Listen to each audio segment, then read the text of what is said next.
힐스테이트 오피스텔 전입신고가 안 된다는데 어쩌지? 상관없지 않나?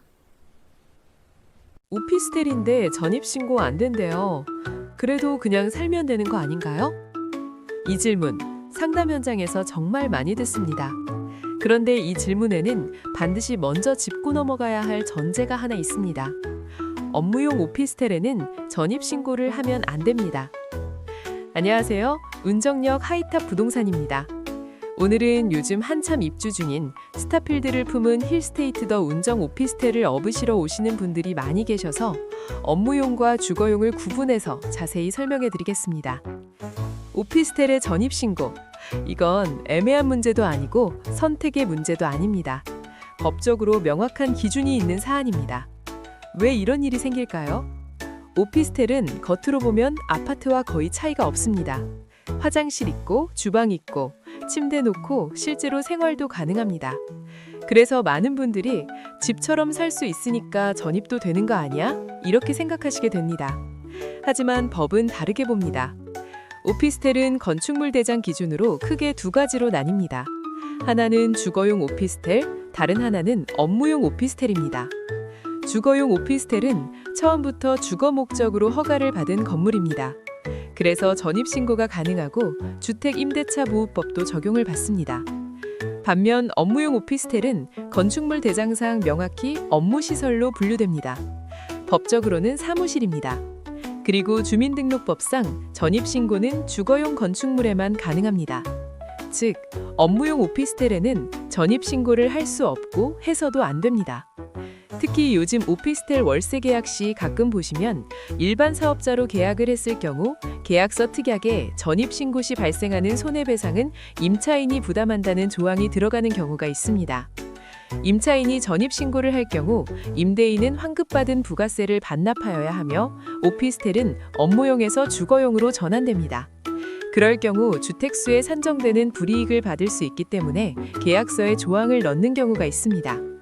그래서 계약서에 전입신고를 하지 않는다는 특약이 들어가는 것이고, 이 특약은 임대인이 괜히 요구하는 조건이 아니라 건물의 법적 용도에 맞추기 위한 조항이 대부분입니다. 그럼 여기서 많은 분들이 이렇게 질문하십니다. 전입신고만 안 하면 그냥 살아도 되는 거 아닌가요? 이 질문이 오늘 영상에서 가장 중요한 핵심입니다. 왜냐하면 전입신고를 하지 않는 순간 임차인이 포기하게 되는 것들이 생각보다 많기 때문입니다. 첫 번째는 보증금 보호 문제입니다. 전입신고와 확정일자는 주택임대차보호법의 핵심 보호장치입니다.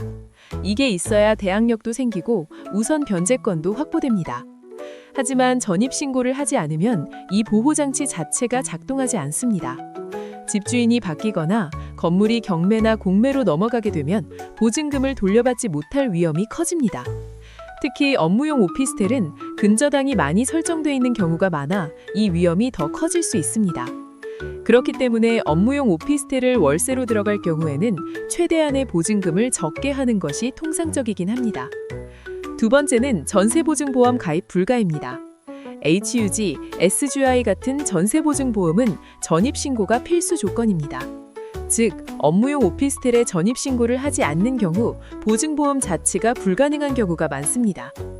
보증보험은 요즘 같은 시장에서 보증금을 지키는 거의 마지막 안전장치인데 이걸 쓸 수 없다는 점은 절대 가볍게 볼 문제가 아닙니다. 세 번째는 분쟁 발생 시 법적 보호의 한계입니다. 계약갱신 문제, 보증금 반환 지연, 임대인과의 분쟁이 생겼을 때 주거용 임차인이 아니면 주택임대차보호법상 보호를 받기 어렵습니다. 실제로는 집처럼 살고 있지만 법적으로는 사무실 임차인 취급을 받을 수 있는 상황이 발생할 수 있습니다. 그렇다면 임대인은 왜 이런 조건을 요구할까요? 가장 큰 이유는 부가가치세 문제입니다. 업무용 오피스텔은 분양을 받을 때 건물 가격에 10% 부가세가 붙습니다. 임대인이 일반 과세자로 등록해서 업무용으로 임대를 하면 이 부가세를 환급받을 수 있습니다. 하지만 전입신고를 하게 되면 주거용으로 사용했다는 의미가 되어 이미 환급받은 부가세를 다시 납부해야 하는 문제가 생길 수 있습니다. 그래서 임대인은 전입신고를 막으려는 입장일 수밖에 없습니다. 그럼 이런 계약은 무조건 하면 안 되는 걸까요? 꼭 그렇다고 단정할 수는 없습니다. 보증금이 아주 소액이고 단기간 거주 목적이며 회사 근처 임시 거주 공간으로 사용하는 경우라면 위험을 이해한 상태에서 선택하는 분들도 있습니다. 하지만 문제는 다들 그렇게 산다더라. 지금까지 문제 없었다더라. 이 말만 맺고 계약하는 거. 이건 정말 위험합니다. 업무용 오피스텔을 계약하기 전에는 반드시 스스로에게 이 질문을 해보셔야 합니다. 전입신고를 못해도 정말 괜찮은가? 보증금을 돌려받지 못할 위험을 감당할 수 있는가? 전세보증보험 없이도 마음이 편한가?